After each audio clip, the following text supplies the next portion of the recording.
इधर दिल्ली के नजदीक गाजियाबाद से हैरान करने वाला एक वीडियो सामने आया। वहां कुछ लोग सड़क पर एक आदमी की बुरी तरीके से पिटाई करते नजर आए,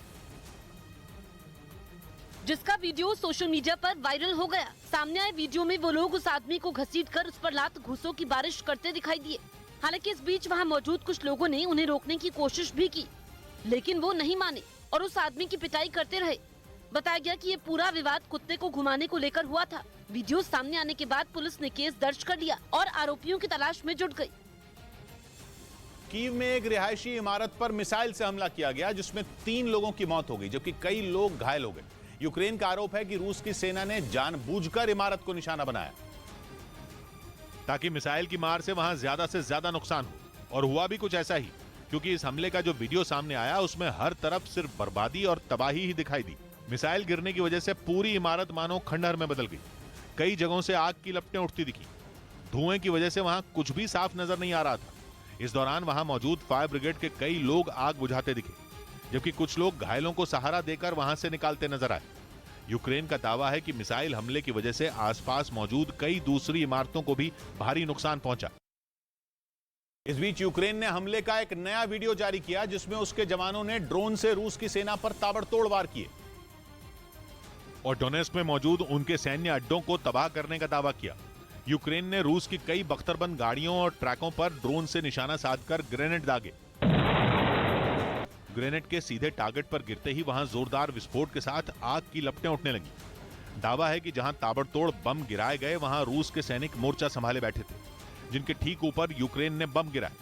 एक जगह तो उनके हमले से रूस का एक सैनिक बचने में कामयाब हो गया, जिसका पता लगते ही उन्होंने उस पर दूसरा बम गिरा दिया। यूक्रेन ने दावा किया कि उसके हमलों ने ऐसी तबाही मचाई कि पुतिन के न सिर्फ कई जवान मारे गए, बल्कि उनकी कई बख्तरबंद गाड़ियां और टैंक बर्बाद हो गए।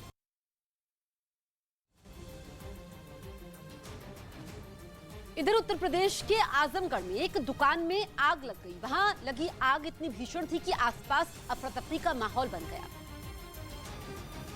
और लोग आग को बुझाने की कोशिश करते दिखे। भीषण आग के तांडव मचाने का जो वीडियो सामने आया, उसमें दुकान का ज्यादातर हिस्सा लपटों में गिरा दिखा। आग ने पूरी दुकान को अपनी चपेट में ले लिया था। चारों तरफ सिर्फ ऊंची ऊंची लपटें उठती दिखाई दी, जबकि उससे निकलने वाला दमघोटू धुआं पूरे इलाके में फैलता नजर आया। हालांकि जैसे ही आग लगने की जानकारी दमकल कर्मियों को मिली, उन्होंने मौके पर पहुंचकर उसे बुझाया। बताया गया कि भीषण आग में जलकर लाखों का सामान राख हो गया। जानकारी के मुताबिक दुकान में आग शॉर्ट सर्किट की वजह से लगी थी। उधर पश्चिमी मीडिया ने दावा किया कि रूस से जंग के बीच ही यूक्रेन के राष्ट्रपति जेलेंस्की की कुर्सी जा सकती है। दावा किया गया कि अमेरिकी राष्ट्रपति बाइडेन जेलेंस्की से बुरी तरह नाराज हैं। इसी वजह से जेलेंस्की को राष्ट्रपति पद से हटाकर किसी दूसरे को यूक्रेन की सत्ता सौंपी जा सकती है। और ऐसा रूस के साथ भीषण होती जा रही जंग के बीच कभी भी किया जा सकता है। यानी एक तरफ 9वें महीने में पहुंचे युद्ध में रूस के बड़े हमले की आशंका जताई जा रही है, तो दूसरी तरफ यूक्रेन में जंग की कमान संभालने वाले जेलेंस्की की राष्ट्रपति पद से छुट्टी की तैयारी की जा रही है। दावा है कि अमेरिका और यूरोप दोनों जेलेंस्की से नाराज हैं, क्योंकि दोनों को लग रहा है कि जेलेंस्की उनकी बातों को सुन नहीं रहे हैं, बल्कि वो जंग में मनमाने फैसले ले रहे हैं। दावा किया गया कि युद्ध में जेलेंस्की की तरफ से उठाए गए कई कदमों ने बाइडेन को गुस्से से भर दिया, और उनमें एक है जेलेंस्की का युद्ध विराम की अटकलों को सिरे से खारिज करना। कुछ रोज पहले ही पश्चिमी मीडिया ने दावा किया था कि ठंड की वजह से रूस और यूक्रेन दोनों देश 6 महीने तक सीज फायर का ऐलान कर सकते हैं, जिसके बाद उम्मीद जताई जाने लगी थी कि 9 महीने से गरज रही तोपें खामोश हो जाएंगी। यूक्रेन के लोगों को मिसाइलों की मार से राहत मिल जाएगी। दोनों देशों के सैनिकों को एक लंबी जंग के बाद शांति के कुछ महीने बिताने को मिलेंगे। लेकिन जेलेंस्की ने जैसा रुख दिखाया, उससे यह संदेश गया कि वो जंग ही चाहते हैं। उन्होंने युद्ध विराम की अटकलों को पुतिन की साजिश बता दिया। Is now looking for a short truce, a respite to regain strength. उनके इस बयान के बाद रूस भी भड़क गया। उसने जेलेंस्की के साथ किसी भी तरह की बातचीत से इनकार कर दिया। दावा किया गया कि इसी बात से अमेरिका ये समझ गया कि जेलेंस्की जंग को खत्म करना ही नहीं चाहते हैं, और इसीलिए वो ऐसी बातें कर रहे हैं जिससे पुतिन गुस्से से भर जाएं और जंग खत्म होने के बजाय ज्यादा भड़क जाए।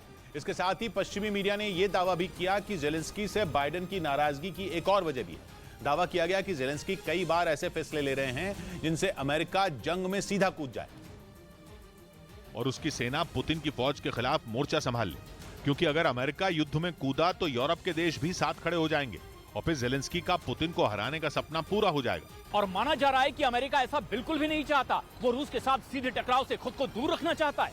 हालांकि पोलैंड पर कुछ रोज पहले मिसाइल गिरने की घटना के बाद ऐसे हालात बनते दिखाई दिए थे, जिसके बाद बाइडेन की जेलेंस्की से नाराजगी बढ़ गई।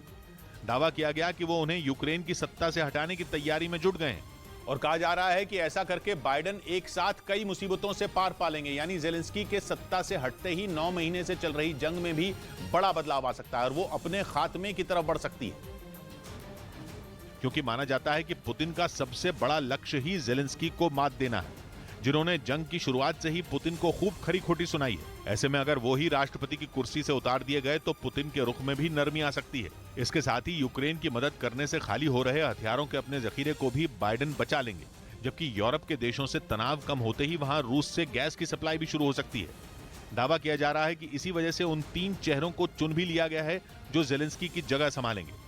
दावा है कि इनमें पहला नाम वहां की सेना के चीफ का है, जबकि दूसरा चेहरा वहां की संसद के प्रमुख का है। इसके साथ ही जेलेंस्की की जगह लेने के लिए उन्हीं के कार्यालय के चीफ के नाम पर भी विचार किया जा रहा है। माना जा रहा है कि आने वाले कुछ दिनों में ही जेलेंस्की को अपनी कुर्सी गंवानी पड़ सकती है।